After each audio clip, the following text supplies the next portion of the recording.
सन 624 ईस्वी जंग बदर में कुफ्फार मक्का को मुसलमानों के हाथों शिकस्त हुई। उनके बड़े बड़े सरदार मारे गए और बहुत से लोग कैदी बने। जंग बदर के बाद कुफ्फार मक्का ने मुसलमानों से अपनी शिकस्त का बदला लेने की तैयारियां शुरू की। बदर में अबू जहल के कत्ल होने के बाद अबू सुफियान की लीडरशिप में मुसलमानों से जंग करने का फैसला कर लिया और एक बड़ा लश्कर तैयार किया। दूसरी तरफ रसूलुल्लाह सल्लल्लाहु अलैहि वसल्लम ने मशवरे के लिए असहाब को जमा किया कि दुश्मनों का मुकाबला मदीने के अंदर रहकर किया जाए या बाहर निकल कर। तजर्बाकार सहाबा की राय थी कि मदीने के अंदर रहकर मुकाबला किया जाए। नबी करीम सल्लल्लाहु अलैहि वसल्लम भी इनकी राय से मुत्तफिक थे, लेकिन पुरजोश और नौजवान सहाबा की अक्सरियत ने मदीने से बाहर निकलकर मुकाबला करने पर इसरार किया। इसलिए रसूलुल्लाह सल्लल्लाहु अलैहि वसल्लम ने मेजॉरिटी की बात मानी और 1000 का लश्कर लेकर मदीने से ओहद की तरफ निकले। वहीं अबू सुफियान भी मक्का से 3000 का लश्कर लेकर वहां पहुंच चुके थे। जब मुसलमान ओहद की तरफ जा रहे थे तो रास्ते में रईसुल मुनाफिकीन अब्दुल्ला बिन उबई अपने 300 साथियों को लेकर यह बोल के वापस चला गया कि मोहम्मद सल्लल्लाहु अलैहि वसल्लम ने मेरी राय नहीं मानी। अब सिर्फ 700 मुसलमानों का लश्कर ओहद पहुंचा। नबी सल्लल्लाहु अलैहि वसल्लम ने इस्लामी लश्कर को मुख्तलिफ हिस्सों में डिवाइड किया।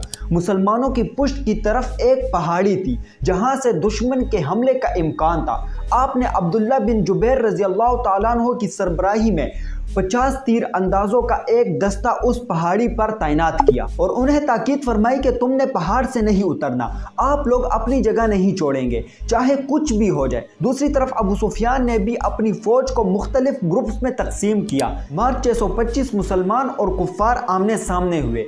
शुरू में 1 वर्सेस 1 फाइट हुई। इसमें मुसलमान काफिरों पर बारी रहे। इसके बाद दोनों फौजों का टकराव हुआ और जब मुसलमान उन पर गालिब आते गए तो कुफ्फार अपनी शिकस्त देखकर भागने लगे। पहाड़ी पर मौजूद मुसलमान तीरंदाज यह मंजर देखकर माले गनीमत समेटने के लिए नीचे उतरे तो उस दस्ते के सरबराह अब्दुल्ला बिन जुबैर रज़ी अल्लाह तआला अन्हु ने उन्हें नबी करीम सल्लल्लाहु अलैहि वसल्लम की ताकीद याद दिलाई और उन्हें अपनी जगह पर ही ठहरने का कहा। लेकिन फिर भी वो ये समझकर नीचे उतरे कि हम जंग जीत चुके हैं। इस पहाड़ी पर जो 50 तीर अंदाज थे अब वो सिर्फ 9 से 15 ही अपनी जगह डटे रहे, बाकी सब नीचे उतर गए। कुरैश की फौज में एक टैलेंटेड वॉरियर था जो घुड़सवार दस्ते को लीड कर रहा था, खालिद बिन वलीद। उसने दूर से ये मंजर देखा तो अपने घुड़सवार दस्ते को लेकर एक लंबा चक्कर काटकर पहाड़ की दूसरी जानिब से आए।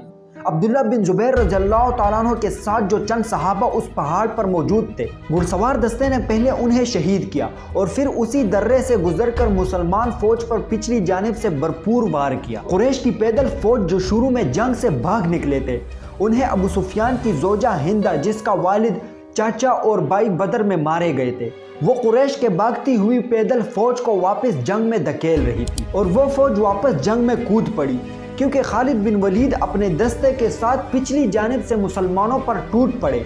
अब मुसलमान जीती हुई जंग के बजाय दो फौजों के दरमियान फंस गई और अफरा तफरी फैल गई और इस अफरा तफरी में बहुत से मुसलमान शहीद हुए और मुसलमानों का एक जनरल जो रसूलुल्लाह सल्लल्लाहु अलैहि वसल्लम के चाचा थे, हज़रत हमज़ा रज़ियल्लाहु तआला अन्हु शहीद हुए और ये अफवाह भी फैल गई कि रसूलुल्लाह सल्लल्लाहु अलैहि वसल्लम को भी शहीद कर दिया गया।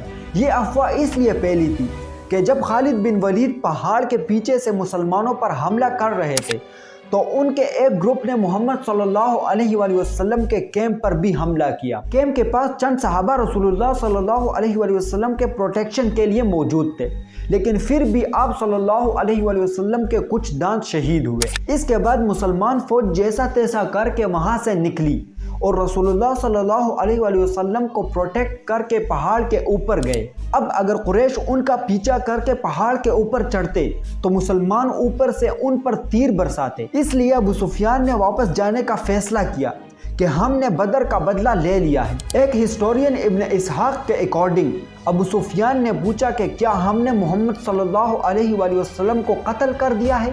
तो हज़रत उमर रज़ियल्लाहु तआला अन्हु ने जवाब दिया कि नहीं, और जो तुम कह रहे हो वो ये सुन रहे हैं। जंग ख़त्म हुई और अबू सुफियान वापस मक्का लौट गए।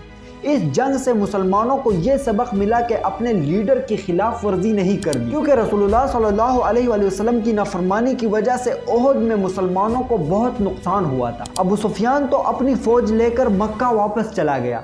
ان کا مین آبجیکٹو محمد صلی اللہ علیہ وآلہ وسلم کو شہید کرنا تھا۔ یہ تو نہ ہو سکا، اس لیے ایک بار پھر قریش نے عرب سے فوج جمع کر کے جنگ کی تیاری شروع کی۔